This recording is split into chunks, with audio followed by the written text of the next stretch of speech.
Napahamak si Eugene sa pagtangkang iligtas ang isang bata. Ngunit hindi pa napapanahon ang kanyang pagpanaw. Kaya't binigyan siya ng pagkakataon na muling mabuhay. Kailangan niyang alagaan ang itlog ng espiritu ng halimaw. Sa pamamagitan nito, muli siyang makakabalik sa kanyang katawan upang makapiling muli ang kanyang mga mahal sa buhay. Ang pangako ni Alfred. Buhay nga ang itlog na to, Charlene! Pero hindi pa ayos ang lahat. Sa palagay mo kaya, Charlene, nagsisimula na siyang lumaki dahil sa ginawa kong kabutihan? Ha? Ewan ko. Pero hindi ko pa rin alam kung paano ko gagawin ang mga sinabi sa akin. Ano kayang gagawin ko? Basta ang alam ko, ang pagsunod-sunod mo kay Jenny ay hindi makakatulong sa iyo. Tama na, Charlene! Hindi naman yan ang balak ko eh. Masama lang kasi ang kutob ko eh. Ikaw naman, kung magsalita ka parang si Alfred, laging may duda! Ang mabuti pa, ibigay mo na sa amin ang pera mo para hindi ka na masaktan. Puto na rin yung iba mong gamit, ibigay mo na, ha? Bawa na po kayo! Umanda ka! Sige na, bigay mo na ang gamit mo. Sandali lang!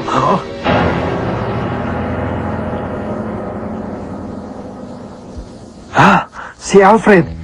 Mga taga-kabilang eskwelahan kayo, hindi ba? Ano namang klaseng masamang hangin na nagdala sa inyo dito? Jenny, pwede ka nang umuwi. Pero teka, Sige na, at kami na ang bahala dito. maraming salamat sa iyo.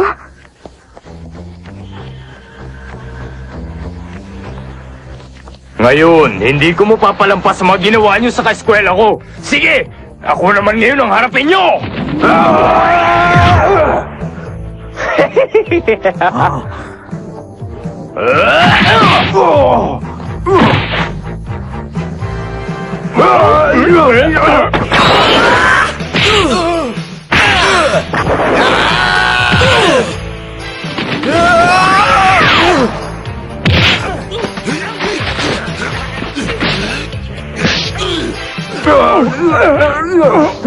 Ayaw mo talaga, ha? Tama na! Ang galing naman palang lumaban ni Alfred, ano? Sige, kaya mo yan! Pinatawag ko kayo dahil may masamang balita akong natanggap. Nakikipag-away daw kayo sa mga estudyante sa kabilang eskwelahan. Sobra na kayo! Alam nyo bang hindi tama ang ginawa niyong pakikipag-away? Nagsisermo na naman. Ginawa lang naman nila yon para kay Jenny. Kung ano man ang dahilan mo, baliwala sa kanila yon. Mukhang hindi kayo nagsisisi. Hindi ko kayo matutulungan. Ikaw, Eric, pinayagan ka pala ng eskwelahang mag-part-time job, ah? Totoo ba to? Opo. Hindi na ngayon. Pero wala pong kinalaman ang away na yun sa trabaho niya. Parang awa niyo na, patawarin niyo po ako. Kailangan ng nanay ko ang tulong ko. At maliliit pa po ang mga kapatid ko. Kailangan ko ang trabaho niya para mabuhay. Pakinggan niyo ako mabuti. Lumaban na si Eric dahil nasuntok siya. Ako ang nagsimula ng lahat, kaya ako lang ang dapat managot. Sige. Patatawarin ko kayong lahat sa ginawa niyong gulo, pero sa isang kondisyon. Kondisyon?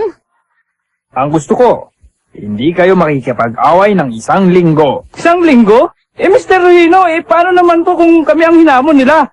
2 oras na lang po. Sige na, sir. Alfred! 1 linggo kung ganun.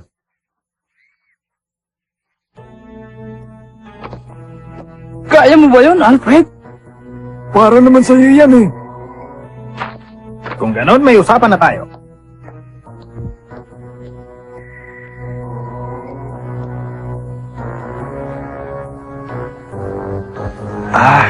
Hindi maganda ang nangyayari, ah.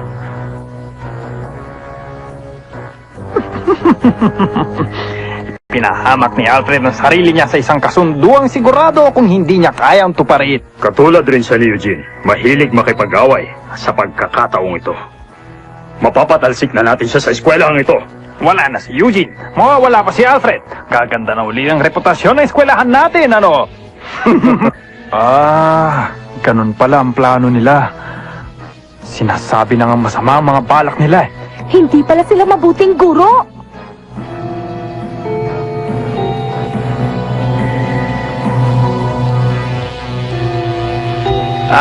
Ginagalit nila ako. Nakikiusap ako. Sundin na natin ang kanilang kasunduan. May sakit ang nanay ko ngayon. Dahil dito, sa akin sila lahat umaasa ngayon. Nahihirapan rin pala siya sa buhay nila. Huwag ka mag-alala, Eric. Titigil muna ako sa bahay ng 1 linggo. Pangako sa iyan. Salamat, Alfred. Ang mabuti pa, umuwi na tayo na maaga ngayon para makaiwas tayo sa gulo. O paano mga barkada? Una na ako sa inyo ngayon. Paninindigan talaga ni Alfred yun. Kaya yun talagang gawin yun?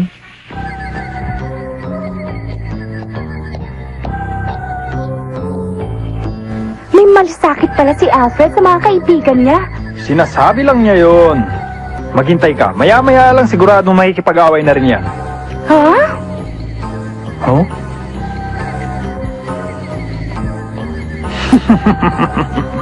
Lagot ka ngayon pag nahuli kita. Si Sir. Talagang gusto niyang mapatalsik na si Alfred.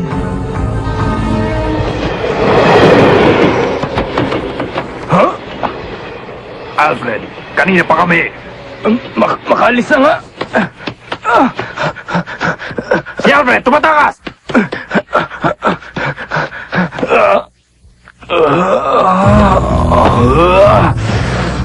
Hindi ako tatakas. Papalag ako. Ang lakas naman ng loob mo. Nag-iisa ka na nga lang eh. Pagbabayaran mo ang ginawa mo sa amin kahapon. Ganun na. Sige, umpisa na natin. Naku, masama to. Oo. Ayos na! Ayos na! Ayoko na ng gulo. Kaya kung gusto niyong gumanti sa akin, ay umpisan niyo na. Ha? Ano daw? Buti naman.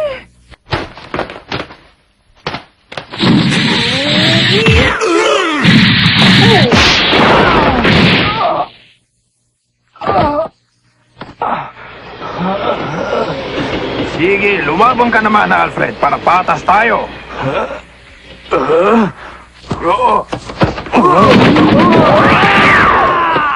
Salamat, Alfred. Ba't di mo ituloy? Lumabang ka! Laban!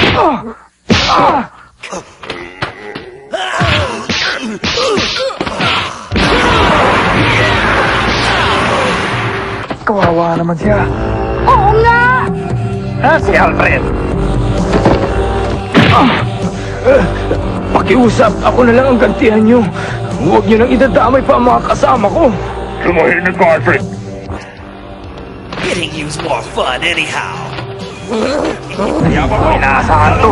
Kailangan mag-isip ako ng ibang paraan.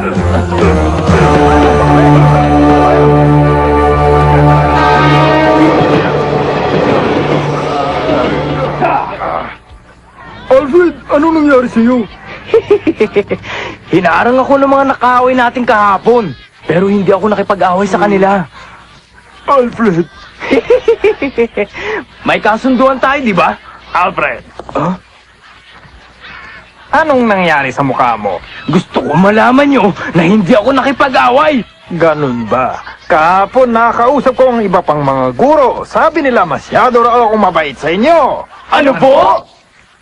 May dagdag pa akong kondisyon para sa inyo. Kailangan makapasa kayo sa physical science test na ibibigay ko 3 araw mula ngayon. Ha? Paano po kung hindi makapasa? Simple lang.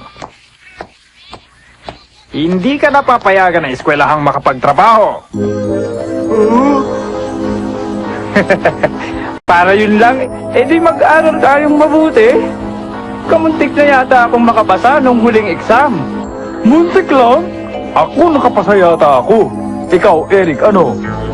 Bagsak ako. 39 lang ang nakuha ko nung huling exam. Ikaw, Alfred, ano nakuha mo? Pasado ka ba? Ha? Pito lang ako! Naku, ngayon ko lang nalaman na mas magaling pa pala ako kaysa kay Alfred. Bakit? Ano bang nakuha mong grado? 12 points! Don't worry, fellas. We got plenty of time. If I study all night, then maybe a chance. Not a chance in hell.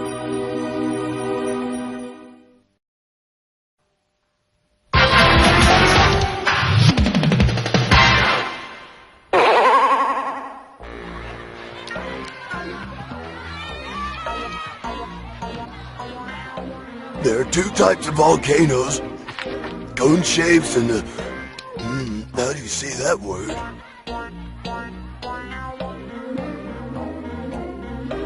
At least it looks like he's thinking hard over there, right?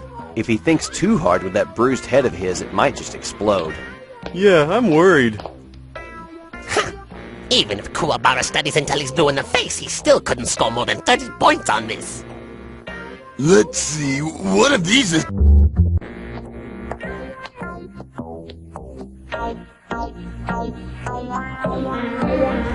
Si Alfred, mahirap paniwala ang nag-aaral na talaga siya. Ha? Mukhang mahirap yung pinag-aaralan mo, Alfred, ah. Mabutit nakita ka namin. Hindi pa namin nakakalimutan ang atraso mo! Sige. Pero hindi na ako makikipaglaban sa inyo. Gumanti na lang kayo hanggat gusto nyo.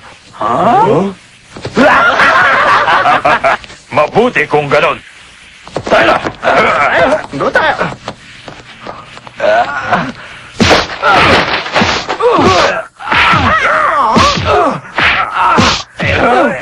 Sa'yo! Eto ba? Alfred! Kalimutan mo na lang ang trabaho ko. Sinong gumawa niya sa'yo? Balikan natin! Huwag na. Ayos lang ako. Baliwala to. Kung ikukumpara natin to sa ginawa sa akin ni Eugene. Alfred, Mabuti pa. Mag-aral na tayo para sa exam. Nasa na nga ba ako? May isang salita pala itong si Alfred. alam mo, siya ang pinakamatapos sa lahat ng mga nakalaban ko.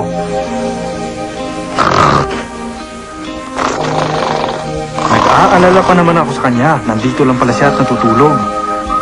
Alfred! Alfred! Gumising ka! Bukas na ang exam nyo! Tulog na tulog siya. Papasok na lang ako sa panaginip niya.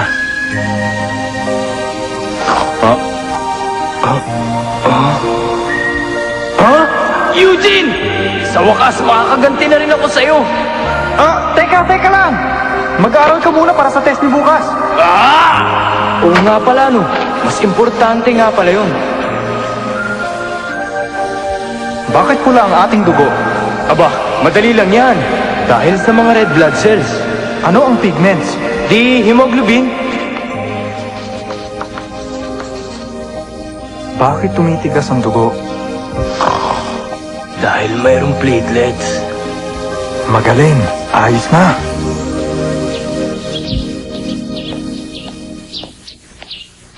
Nagsasamang carbon dioxide at oxygen. Hindi ba si Alfred yun?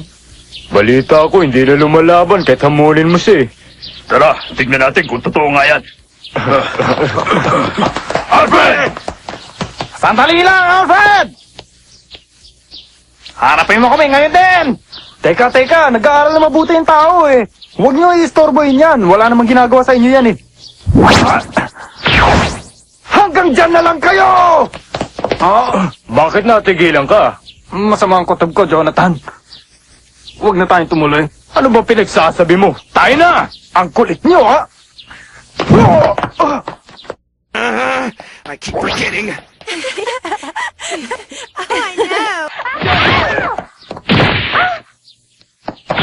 Tumigil kayo! Christine! Hinimatay siya. Sabi ni Shirley, huwag akong sasanib sa katawan ng tao. Pero sa pagkakataong ito,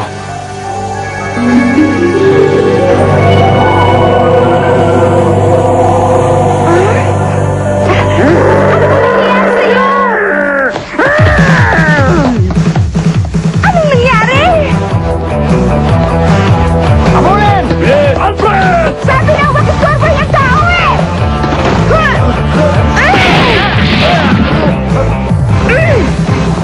Tumigil lang kayo! At bakit? Sino ka ba? Ako lang kalabarin kung gusto nyo! Hindi ko gusto pag-uugali nyo! Itong sa'yo!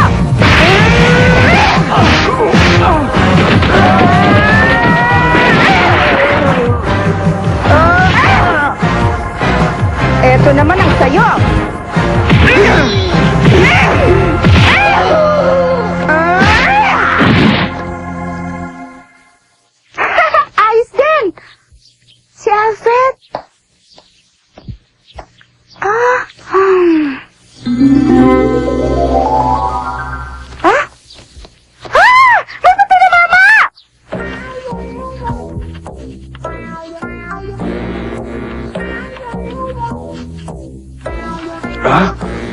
nga ba yun? Pinag-aralan ko to kagabi. Ano na nga ba yun? Alfred, tandaan mo ang panaginip mo. Ah, oo nga pala. Eric, siguradong papasa ako sa test natin. Totoo ba yun, Alfred? Oo, ilang beses kong chinek ang papel ko pagkatapos ng test. Kaya hindi ako maaaring magkamali. Maniwala kayo sa akin. Binabati kita. Kayang-kaya mo pala, Alfred. Ah, wala yun. Pinutupad ko lang kasunduan natin. Alfred, kaya mo pala kung gagawin mo. Huh? Ha? Ano? Paano nakapasa si Alfred sa test ko? Anong gagawin ko? Mukhang mananalo sila sa kasunduan namin, ha? Ha? Huwag kang mag-alala. May naisip akong paraan. Sa umpisa pa lang, wala nang nakasulat na sagot dyan. Tayo lang ang nakakalam. Oo! Ano? Muntik ka nang pumasa, Alfred. Sayang. Pero ikinalulungkot kong sabihin sa'yo na hindi sapat ang pag-aaral na ginawa mo. Hindi! Ang usapan ay usapan. Titigil si Eric sa pagtatrabaho.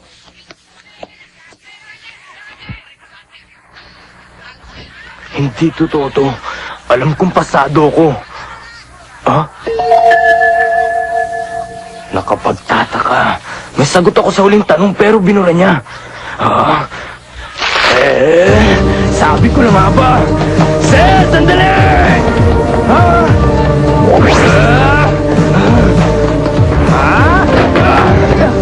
Dinaya niyo ko!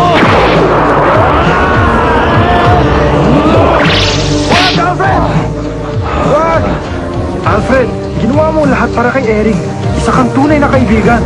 Huwag mong sayangin ito dahil lang sa kanya. Alfred!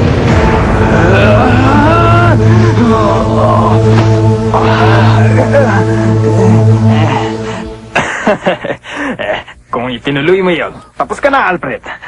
Pero pagsak ka pa rin kahit ano ang gawin mo. Naintindihan mo?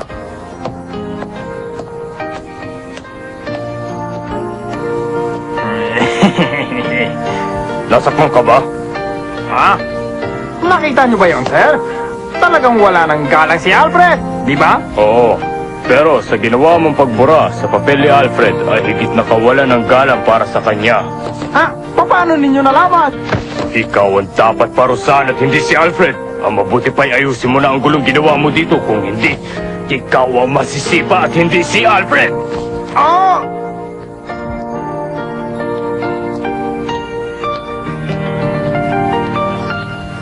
Alfred! Magandang balita. Pinayagan na ako ng eskwelahan na makapagtrabaho muli. Nakapasa tayo lahat, Alfred! Ha? Totoo? Alfred, napakabuti mo. Ginawa mo yun para sa akin. Pinasaya mo ko. Wala yun, Eric. Gumawa ako ng paraan para pigilan siya. Nakakagulat dahil narinig niya ako. Hindi niya narinig ang mga sinabi mo. Ha? Pero... Hindi niya narinig ang boses mo. Pero naramdaman niya ang gusto mong sabihin dahil nagtugma ang inyong nararamdaman at nakarating ito sa kanya. Kay Alfred, imposible yata yung sinasabi mo, Charlene. Huwag ka nang mahiya, no?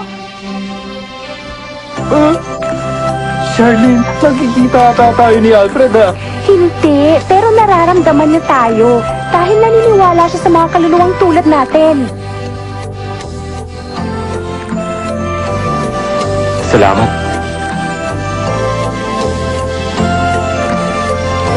Alfred, sino ba ang kinakausap mo doon, ha? Ha? Wala.